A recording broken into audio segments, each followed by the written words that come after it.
لە خۆپێشاندانەکانی زانکۆی خارتۆم کە سەبارەت بە ڕەفتاری حکوومەت بەرامبەر بە بۆنەی زانکۆکە بوو محەممەدی خوێندکاریش تێدا بەشداری کرد.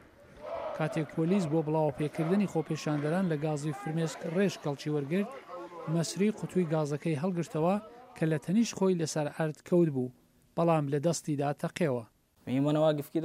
لە بیرمە دەنگێکی بەرزم گوێ لێ بوو، لە پەنا دیوارە ڕاوەستا بووم، کاتێک چاوم کردنەوە پارچەم دەدیت لە دەستم دەکەوت نەخوار.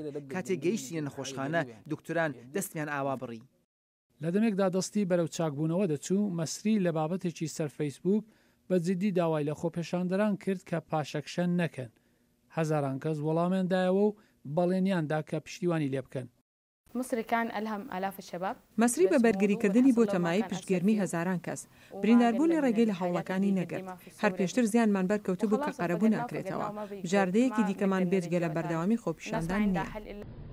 کاربەدەستان زانکۆکەیان داخست و چالاکان دەڵێن لانیکەم لە ماوەی 3 مانگ 57 کەس بە خوێندکارانەوە کوژراون. حکوومەت دەڵێت لێکۆڵینەوە لەسەری داعاکان دەکات کە هێزی ئاسایش زۆری لە ڕادە بەدەریان بەکارهێنا. بەڵێ خۆپیشاندانەکان بوون بەهۆی ئەوەی هەم خۆپیشاندەران هەم پۆلیسیش بریندار بن. خۆپیشاندەران ڕێگەیان پێ نەدرا بووکەوە خۆپیشاندان بکەن، بربەستیان دانەوە شقامەکانیان داخست. لێکۆڵینەوە لەسەر برینداربوونی خۆپیشاندەران و هەروەها پۆلیس و هێزەکانی ئاسایش هەیە، بەڵام هێشتا هیچ ئاکامێکی نەبووە و چاوەڕوان دەکەین لە ڕۆژانێدا بێت ئاکامی هەبێت. خۆپێشاندەران لە بەرامبەر وەڵامی حکوومەت بە کەمبوونی نان کردەوەیان نیشاندا کە بایەکەی سێهێندە چووە سەر. سوودان تووشی 70 لە سەدی ئاوسانی دراوی و کەمبوونی سوتەمەنی بووە.